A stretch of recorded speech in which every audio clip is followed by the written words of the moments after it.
Welcome to MacroHive Conversations with Bilal Hafiz. MacroHive helps educate investors and provide investment insights for all markets from crypto to equities to bonds. For our latest views, visit macrohive.com. So greetings, Shiloh. It's great to have you on the podcast show. It's great to be here. Thanks for having me. Now, we've got a lot to discuss today, and I've had a lot of demand from listeners to have somebody who's an expert on CLOs. So you're the perfect guest for me in that regard. But before we go into that, I do like to ask all of my guests something about their origin story. You know, what did you study at university? Was it inevitable you would end up in finance? And then some of your key career milestones up until today. Hi, sure. So definitely not inevitable. I grew up in Arlington, Virginia, where the local business is politics. And my mom worked for Bill Clinton. She worked for him for 8 years, and I saw myself working in politics when I graduated. So I went to Virginia Tech for undergrad. I studied political science. And then when I graduated, I had, I got into Harvard for grad school. I loved being a student. And so I studied public policy there. And then while at Harvard, I took some finance classes, found them to be really interesting. Had a lot of friends that were either coming from investment banking or going to investment banking, even from the Kennedy School for Government, where I was. And so I did that. I mean, part of the rationale, I think, was paying back some student loans. But I found that working for an investment bank, they invest a lot in you, and it's really just a great experience. So I did that for 2 years, and then transitioned to the buy side. And really, ever since, I've been, working for CLO managers. So that means picking the loans that go into CLOs, or investing in CLO securities directly. So I'm now the CIO of FlatRock Global. We manage almost 800 million of investments, the substantial majority of which are CLOs. And with our CEO, Bob Grunwald, we've invested over $1.5 billion in the asset class. So we've been around and doing this for quite some time together. And why did you go into loans and CLOs rather than, say, sovereign debt or fixed income or FX or equities? Was there a particular reason for the asset class, or was it just that was where the opportunity arose? So I think that a lot of things in finance just kind of like boil themselves down to luck at the end of the day. So like imagine, you start as a financial analyst at an investment bank, and somebody from HR just decides which group you're going to sit in, at random. Probably, you're in the telecom group or the healthcare group. And it just turned out I was in the financial institutions group. And one of the deals that I worked on with one of our bankers in the group was a financing for a CLO manager. And so that's how I got to kind of know and understand the business. And when I transitioned to the buy side, that's, who I ended up working for. There's a few things that I like about credit, opposed to equity, for example. I do like the fact that, imagine that you and I have an agreement on like what a stock should be worth. I think it should trade at 16 times earnings. You think it's 14. I mean, I don't find that debate to be that fulfilling. I mean, maybe you're right, maybe I'm right, and maybe neither of us. But credit is different in that, listen, a high yield bond or a leverage loan, for example, I mean, it's got a maturity, call it 6 years, 7 years. And at the end, either it's going to pay you back or it's going to default. I mean, those are the only things that can happen. And so there's like this short time frame where, you make your investment and you kind of know, you're right, how it's going. And in credit today, I mean, it's a little bit of a different asset class. I know we'll talk about this in that it's credit today offers equity-like returns, but without the equity-like risk, is our opinion. So that's why I gravitated towards credit. And then I do have some master's degree, so I studied statistics and financial mathematics also in grad school. And CLOs is kind of well suited to that because it's there's a lot of data in the CLO universe, and if you like kind of parsing through that, it'd be a very good choice for people. Yeah. I mean, one of the things I like about credit is it has components of rates and fixed income and has components of equities. So it kind of straddles both worlds, Yeah. which is quite CLOs nice. literally have it's a $1 trillion asset class and it has literally everything, all kinds of finance are in there in one way or another almost. So Yeah. Now let's get into CLOs. So perhaps let's start at the very sort of basics of what a CLO is. But before I do that, I do want to sort of flag that you've just published a book called CLO Investing with an emphasis on CLO Equity and BB Notes. yeah. That for me, I've read it. It's like a go-to reference book, I would say, for CLOs. So congratulations on writing that book, and I'd urge listeners to read that book and use it as a reference book. If you are interested in CLOs. Now, on that, then let's first just clarify some terms. So, what do we mean by a CLO? So CLO, collateralized loan obligation. So the easiest way to think about it is that it's a simplified bank. And so the bank, a lot of times the CLO is going to have about 500 million in assets.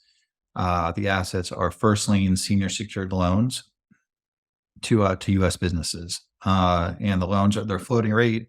They used to float based on LIBOR. Now they float based on SOFR. And the loans are really created in a leveraged buyout. So a big private equity firm like an Ares, Apollo, KKR, they're buying a company. They believe in its prospects for revenue growth and profitability growth. And they put up half the purchase price in equity. And the remainder is going to come a lot of times for just a first lien senior secured loan. And that loan enables the private equity firm to get leverage on their investment and to hopefully increase their returns over time. So then, just to jump in, first lien means that you have the first rights on the cash flow if there is a. So first lien means that all the security, all the assets of the company are pledged to you in the same way that, like, for example, a bank might have a mortgage on your house, and so you have to make your debt payments, and if you don't, the lenders can foreclose on your assets, and the first lien loan is first in line if there's a bankruptcy. So in a lot of companies, there might be a first lien loan, a high yield bond, there could be preferred stock, equity, of course. Well, if things aren't working out and we're in a restructuring, it's the first lien that's going to have the priority on all the cash flows. And so what that's meant historically over time is that when businesses default, and they do default at times, recoveries for first liens have been pretty high. So you get back about 2/3 of your money on average if you're in a restructuring and you're the first guy in line. Okay, yeah, that makes sense. Okay, so going back, leveraged buyouts typically kind of create supply of loans come from that side. And then presumably all of these loans are put together into a CLO. Mm-hmm. So they are put together in the CLO. So imagine there's 200 different of these loans in the CLO. So very diversified by borrower, diversified by industry. The loans need to have a minimum rating from Standard & Poor's or Moody's or Fitch. And then this pool of loans is financed by issuing long-term debt that's rated AAA all the way down to BB. So we call them tranches in CLOs. So each tranche has its own rating. And then 90% of the CLO is financed with debt, and 10% is financed with equity. At FIROC, we specialize in CLO equity, and we focus on CLO BBs. The BB is usually the junior most note in the CLO. And then the top part of this, what we call the top of the stack, which is the AAA, the BBB, those are securities that are sold to usually to U.S. banks, Japanese banks, and insurance companies as well. So those have, those are investment grade, obviously, and there's low interest rates. They're floating rate, but low spreads attached to them. And then in the bottom part of the stack, where we focus, the return potential is equity-like, and that's what our investors are looking for. there's higher risk, but higher return, Higher risk. and it's more interesting as well. You can probably add more alpha, as I imagine, as well, compared to the AAA tranche. Yeah. So that's how I think about it. So it's one of the reasons that I've also gravitated to CLOs is that I think it's a pretty inefficient market. So a CLO equity tranche might be, 50 million in size, sold to a handful of borrowers when it's created in the primary market. And so because of that, it's just, it's pretty illiquid. And if you kind of know your way around the market, there should be a real opportunity to add alpha over time. And one question, I'm not the CLO expert. I'm kind of more on the liquid, fixed income world. Sure. Why would somebody, buy one of the tranches in CLOs rather than just buying a corporate bond? You have high yield bonds, you have investment grade bonds. How would you compare and contrast corporate bonds with CLOs? Yeah. So that's a great question. So I'd contrast it in a couple of ways. So one is that we're talking about the CLO BB, for example, and we're going to compare that to a high yield bond of the same credit quality. Well, the corporate, it could be like a great business, a great issuer, but there's always something that could come from out of left field and cause you problems. So that could be a technological change, a regulatory change, a loss of some big customers. BB to me is actually very highly rated in my universe, but you can still have defaults. Well, if you contrast it to a CLO BB, there's also the possibility of a default, but it's a very different possibility. It's that to get a default on the BB, you need one default after another in the underlying loan pool that are your assets. And because you need all these unlikely events, again, kind of chained together, over time, the probability of defaults of CLO BBs are actually lower than corporates. So, most people would think, okay, a BB, should have the same meaning across different kinds of securities. But it turns out that CLO BBs default actually quite rarely. So the default rate annually for a BB is CLO BB is about 25 basis points. For a corporate BB, it's around 300 basis points. So it's not even in the same. Okay, it's a whole different ballpark essentially. And same rating, totally different default. Yeah. Historical experience. But then there's some other contrasts as well, where the high yield bond is going to be fixed rate, where the CLO is going to be floating rate. That's also like a key difference and key benefit to CLO BBs today. And I guess if banks are buying this or insurance companies are buying CLOs, then having the floating rate helps them deal with some of the duration issues that many of the banks we've heard over the last 12 months have had to deal with.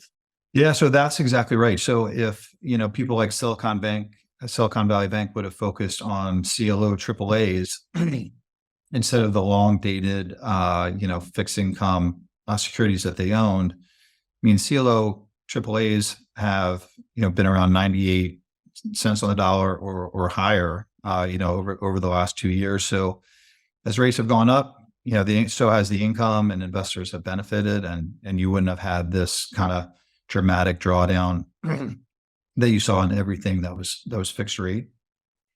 And I should mention also, I mean, the banks are active in my market in a way that's kind of different than the past. So it used to be that the loans I described, again, the first lien senior secured loans that go into CLOs, that those would be owned by banks, that banks would want to take that risk. And now what we see is that banks, they do not own the loans. The loans are syndicated a lot of times to asset managers and to CLOs. CLOs are the biggest buyer by far of these kind of loans. And the banks like to originate the loans or underwrite the loans and earn a fee for that, and then just sell them off to end investors. And for a bank, they prefer to buy a CLO AAA rated security, for example. And the trade-off they're making is that on the one hand, the income from the CLO AAA is lower than if they would have owned the loans directly that ended up in the CLO.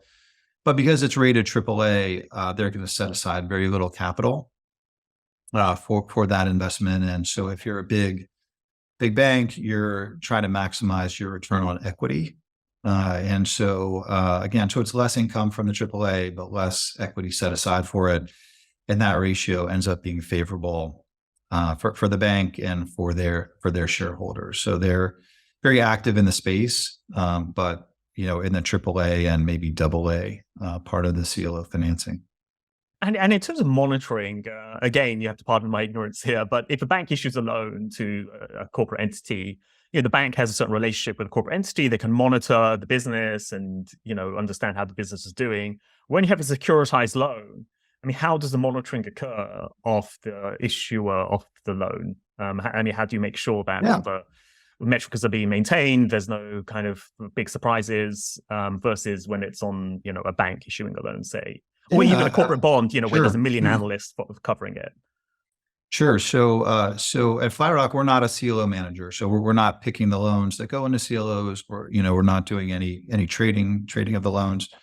We're paying a third-party CLO manager, I call it 40 to 50 basis points to put together the initial loan portfolio, make sure the CLO is passing all of its many tests during its life.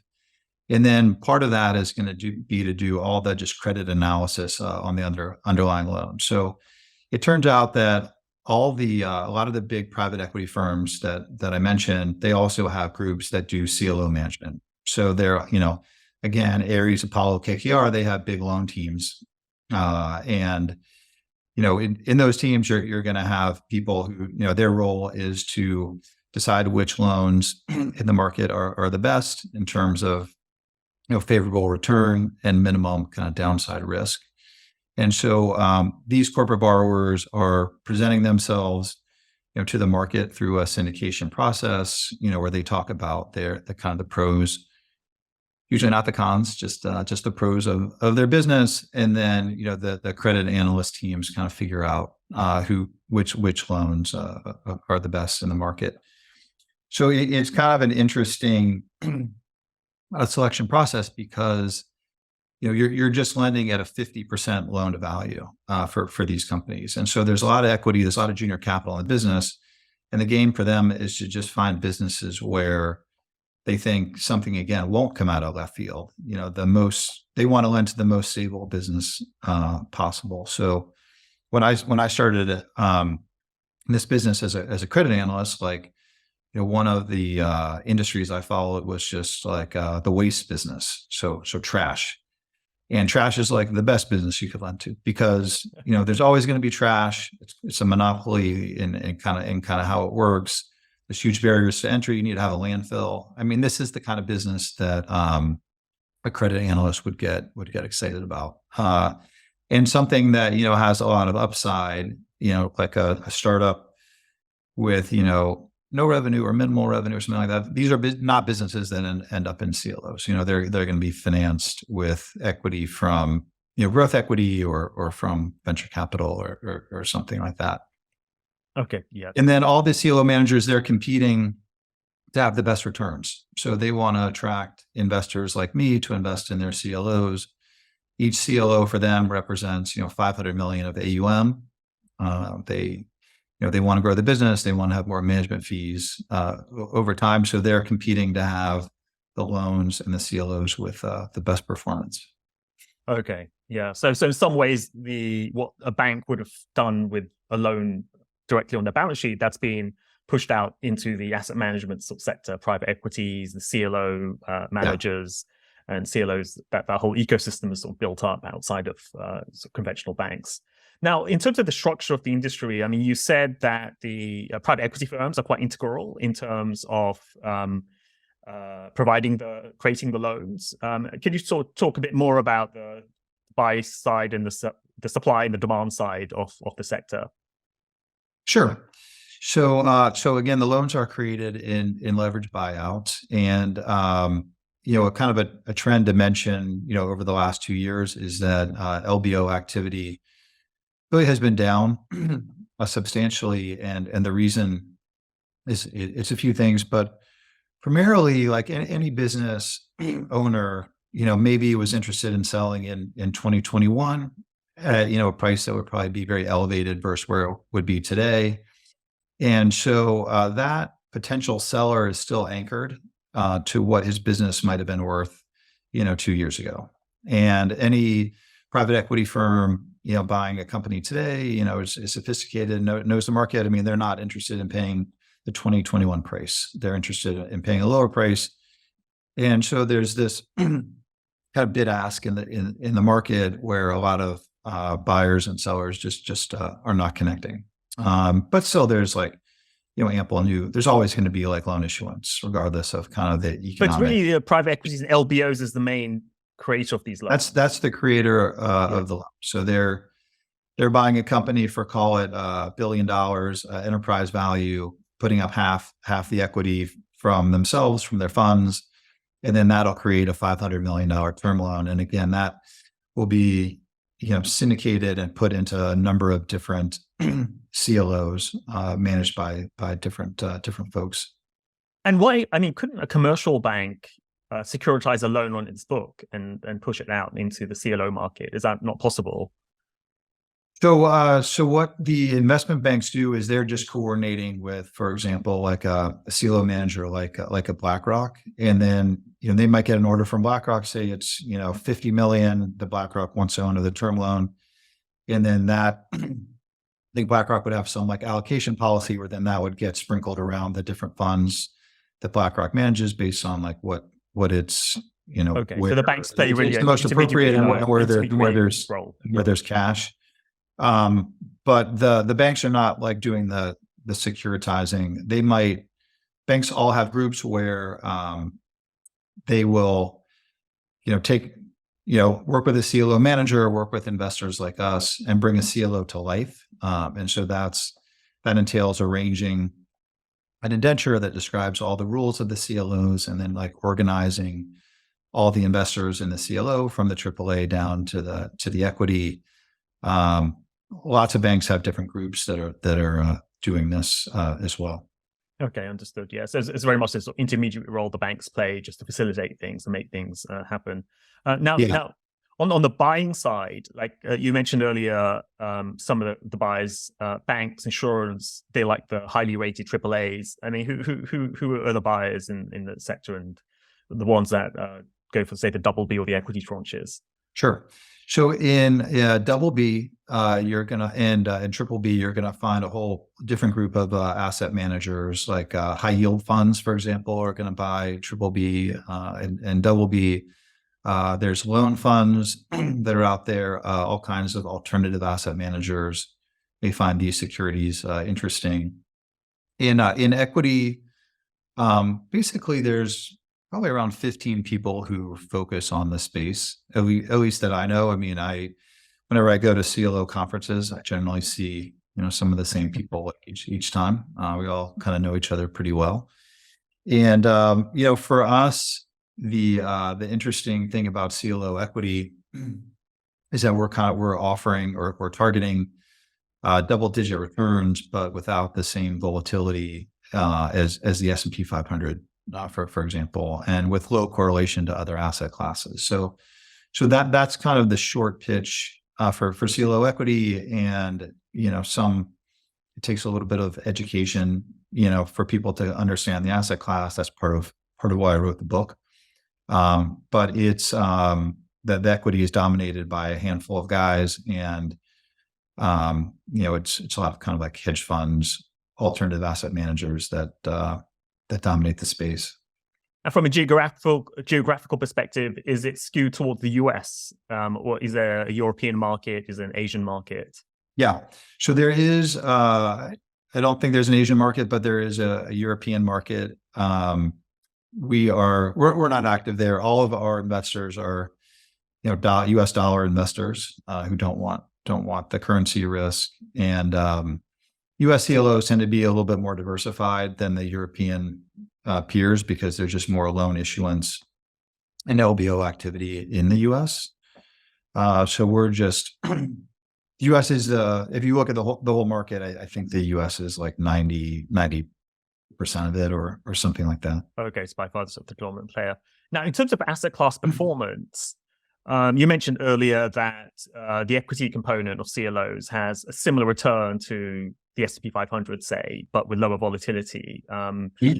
And then presumably, say, the AAA is similar to investment grade credit, I'm guessing, in terms of returns over time. Yes. Or, Mm-hmm. now, how did, say, the CLO equity component perform around COVID and around the global financial crisis? So these big extreme events.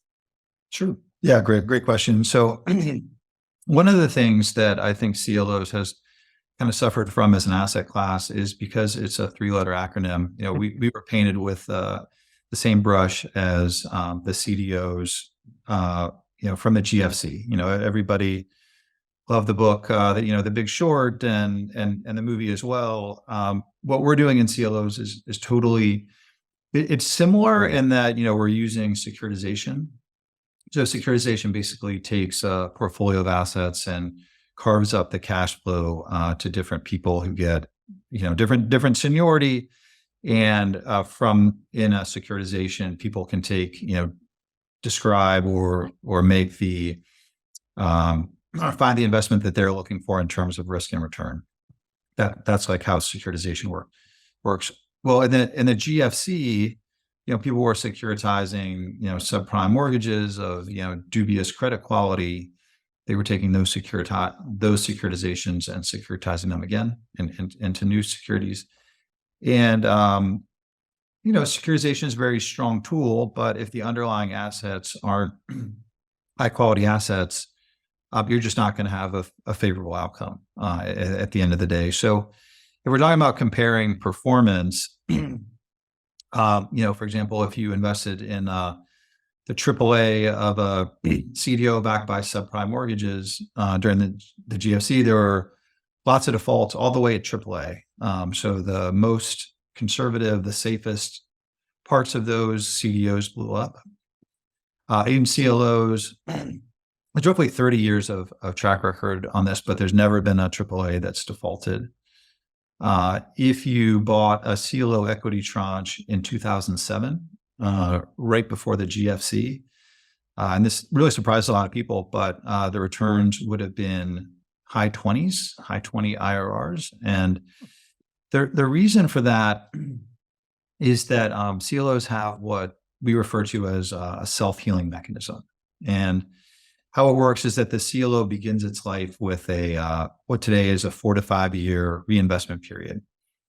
And during that time, loans are constantly prepaying at par, and the CLO manager is buying new loans with the proceeds. And so in a recessionary time period, what happens is the defaults pick up, and for you as an equity investor or as a double B investor, that's negative for you. And it's the same up the stack, but there's so much, you know, equity cushion for you that it probably doesn't matter anyways at the end of the day. So in a recession, kind of the double Bs feel a little bit of pain, maybe so and the equity would feel a lot of pain potentially. But as loans prepay at par, new loans are bought into the CLO with those proceeds. And in recessionary periods, loans can be bought at substantial discounts. And so like during the GFC, the loan market traded all the way into the 60s. And so a CLO equity investor, on the one hand, it's like, okay, they're getting hit with higher defaults, much higher than they ever would have expected. It would have been quite uncomfortable, I'm sure.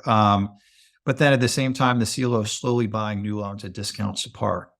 And over time, in this kind of like pre-GFC vintage, more loans were bought at discounts. Then there were like increased loan losses in the CLO loan pool. And so it kind of netted to be a favorable experience for the equity. So it would have been a wild ride in terms of the mark to market. But on a buy and hold basis, you know, CLO equity did, you know, pre-GFC, you know, it was like a high 20s kind of IRRs. And that's, you know, over like a 10-year life of a CLO. So it's not I'm surprised. Yeah, but that's, yeah, I can understand why. So basically you're automatically just investing constantly at a discount. So that enables you to get a good Yeah. kind of So entry point.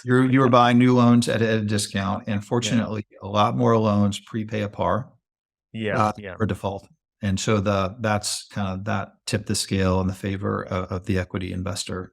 Um, so you also asked about COVID. So COVID was a real unique test for CLOs because generally we assume that there'll be roughly a 2% default rate on the underlying loans, and that when loans default, you're going to get back around 70 cents on the dollar. So that's kind of the market assumption for these first lien loans. Well, during COVID, a lot of some of the businesses were shut. And so it's kind of like, well, not only is it likely to default, but what's the recovery for a business that That's has no not revenue that's or not generating any cash customer? flow. So it's like, very, very stressful. So, our CLO equity fund was, active at the time. We were down about 22%, kind of peak to trough, during the COVID period. And that was basically 2/3 of the drawdown of the S&P 500. So it didn't feel good at the time. But in comparison to other asset classes where you're targeting these kind of low to mid-teen kind of returns, like I think people were pretty pleased with it. Now, the one thing that we kind of didn't really get from COVID was the self-healing mechanism that I described from the GFC. There really wasn't a lot of self-healing in 2020 because, as the Fed kind of came to the rescue, the loan index traded into the high 70s. So there was an opportunity to buy some discounted loans. However, no loans were really prepaying at the time. So, there wasn't much that you could make there. And then as the federal government started, with stimulus, with Fed activity, the loan index kind of quickly came back to kind of the nearish to par. And then our fund finished the year up 14.5%. Okay, no, that's great. So, I mean, what's the worst case scenario then for a CLO book? It's almost like you enter a recession and you almost have like a double dip or something, a double dip recession where, it looks like you're going to recover. So you're buying in at discounted rates, but then you have another sort of recession or something. I'm just trying to understand what's the worst case scenario for you? So one of the really difficult times that, for CLO equity in particular was the commodity downturn of 2015. 2015 Yeah. and 2016. And the reason that was tough for CLOs is that, 5% or so of the loans in there were to energy companies. And if the commodity price is below, where you have like a profitable business, then all of a sudden it's kind of like, well, you're going to default, A, and B, again, if we're talking about the recovery, like what does somebody pay for a business that can extract oil at a higher cost than what they could sell for in the market? So pretty low, obviously. So that said, 5% of the loans in CLOs trading a lot of them into the 40s and 50s. So then, so that's negative for the CLO equity. It was also, marginally negative for the double B, although double Bs for the most part wouldn't really have been affected anyways. But then if we're talking about the other 95% of the market that was not related to the commodity price, those loans were doing great and they were still at par. And so there was no self-healing. There was just pain. I guess you could describe it that way. Because the rest of the loan market was very well bid. And so like we have at Flatrock, we publish a CLO equity index that goes from 2014 to today. And if you look at it, the 2015, 2016 drawdown, I think it was about 20%. And then it would have taken you roughly 2 quarters, 2 to 3 quarters to kind of come back from that downturn. Okay, I understand. Yeah. So if you get an important sector shock with poor recovery, then that could just destabilize things because the rest of the market is still strong, a certain sector's underperforming, and you don't get the recovery there, and then you just have this kind of bleed or something. I suppose. Yes. That's exactly right. Yeah. Okay, and so in terms of the outlook from here onwards, I mean, obviously this is just personal opinion, but many people are expecting recession sometime next year. People are looking at Fed to cut rates, so you kind of have these offsetting dynamics. Okay, there could be a recession, but the Fed's going to cut rates. I mean, how do you think about a scenario like that, for your CLO book if that was to materialize? Yeah. So when we invest in a CLO, we generally assume that, again, 2% of the loans are going to default each year, and the recovery is going to be around 70. And so we need to get our initial targeted returns. We need those numbers to roughly play out over time, call it the 8 or 9 year life of the CLO. And so over the last 5 years, loan losses have been tracking favorably to those numbers. So the way to think about it is there's a loan loss reserve in the CLO equity, and we've had excess returns from that. I think what the market is expecting today is that we'll be above, that it's we're probably going from a 2% default rate to something more like a 3 to 3.5, and at the same time recoveries are probably not going to be 70.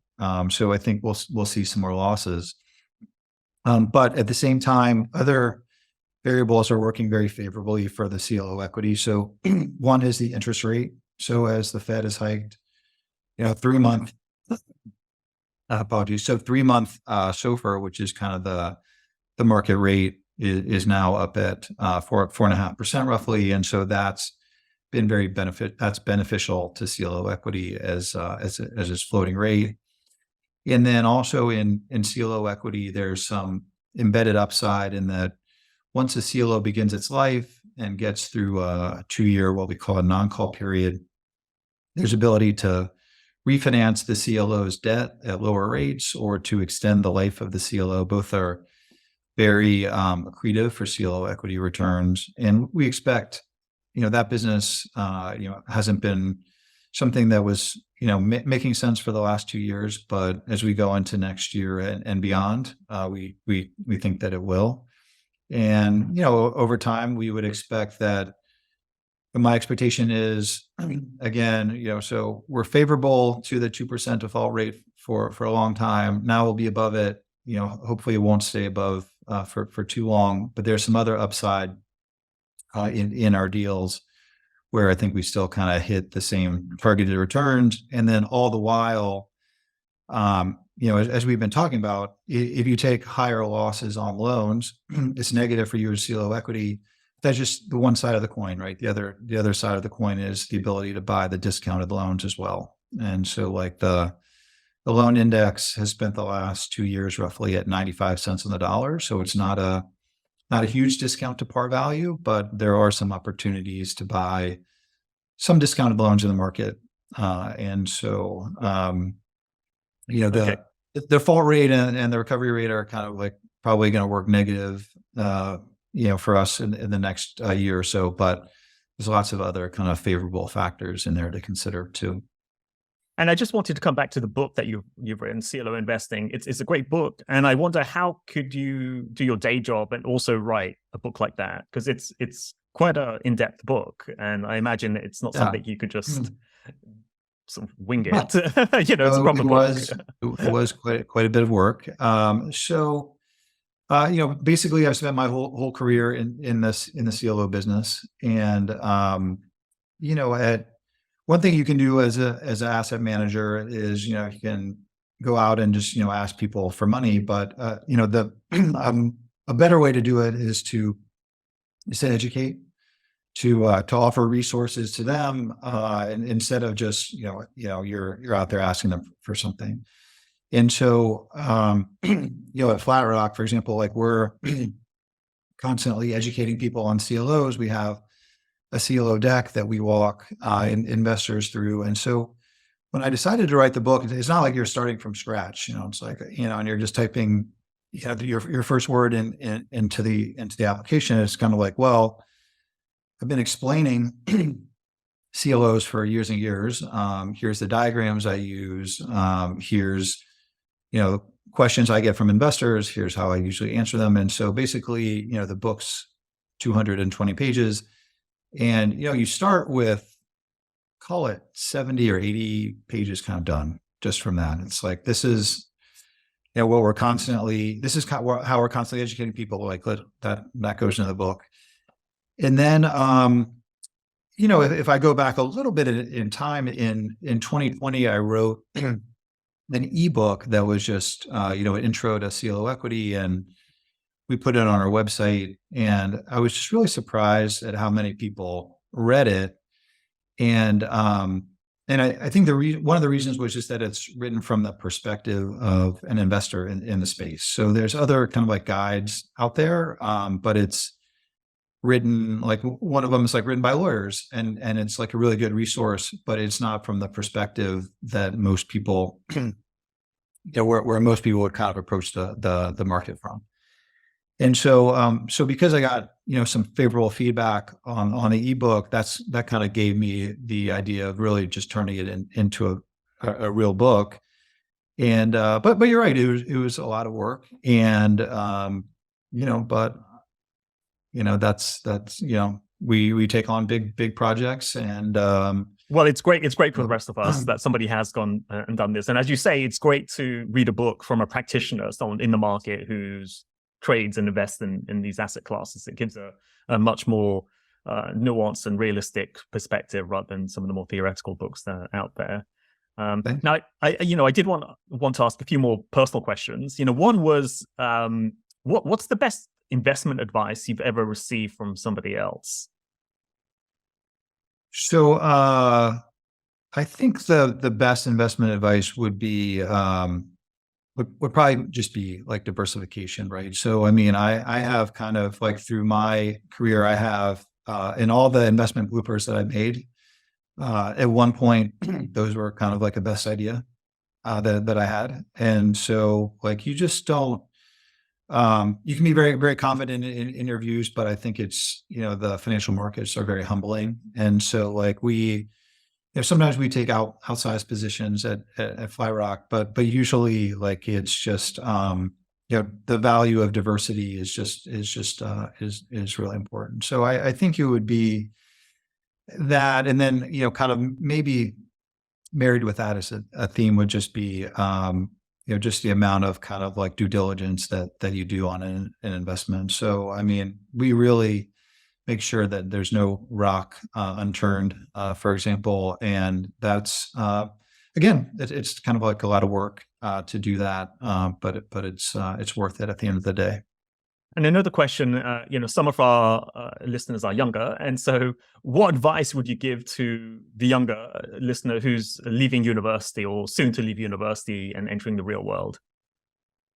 So I think, the advice I would give is to have a lot of hobbies and to enjoy learning as much as you can. So I've been very, very lucky in that, I like picking up new things. I like working my brain out. I'm I'm very physically active. Like I like to work out, but I make a real effort to work out my brain as well. And so like I think just always finding new things to do and to learn is really critical. And then with that, I would just try to get a hold of as much information as you can. And so a lot of that can be just like found in books, or, going to conferences, talking to people. But I think, yeah, just finding constantly looking for things that you're interested in and teaching them to yourself, educating yourself is really the key. No, that's great piece of advice there. And then in terms of books, what are some of the books that have really influenced you over your career or your life? So the first book, I mean, it really has to be Liar's Poker. So I read that in graduate school when I was still studying public policy. I mean, and that's just, I've read interviews with Michael Lewis where he says that it wasn't his intention in writing the book that it would steer so many people into finance, but it did. It's such a great story, and he's an excellent writer. And then the genre that I've always enjoyed reading about is just like when businesses blow up. And so like there's a great book on Enron, for example, or long-term capital management. All these big blow-ups read to me as interesting as anything in fiction. And if you're a credit analyst like myself, kind of like classically trained, then when businesses fail, this is like, this is what you're interested in. This is the risk that you're taking as a lender or a CLO investor. And so that's the genre. I'm always looking for new books in that genre. Quite morbid, but I you pick them definitely up sound on like the a credit weekend. person to me. Yeah, I pick them up on the weekend and they get devoured pretty quickly. Yeah, and I guess both those books, Enron, LTCM, it's kind of a hubris of like bright people, I suppose. Yeah, Nobel exactly. laureate, super smart people. They think they solve the problem of business, but then it blows up. And what's I'd urge listeners to get hold of your book. CLO Investing you can get through Amazon and other retailers. But what's the best way for people to follow your work in general? Yeah, so if you go to FlatRock Global, you can see what we're up to. Again, we have a CLO Equity Index there that might be interesting to people. A link to the book, and then we also publish like quite a few white papers. So anything that's topical happening in the market, we try to get out in front of it and write a couple pages and put that on the internet as well. And so I think just our website, FlatRock Global, would be a good place to start. That's great. So with that, thanks a lot, Shiloh. It's been excellent speaking to you, and congratulations on the book as well. Thanks. It was great to be with you. Really enjoyed it. Thanks for listening to the episode. Please subscribe to the podcast show on Apple, Spotify, or wherever you listen to podcasts. Leave a 5-star rating, a nice comment, and let other people know about the show. We'd be super grateful. Finally, sign up for our free newsletter at macrohive.com/free. That's macrohive.com/free. We'll be back soon, so tune in then.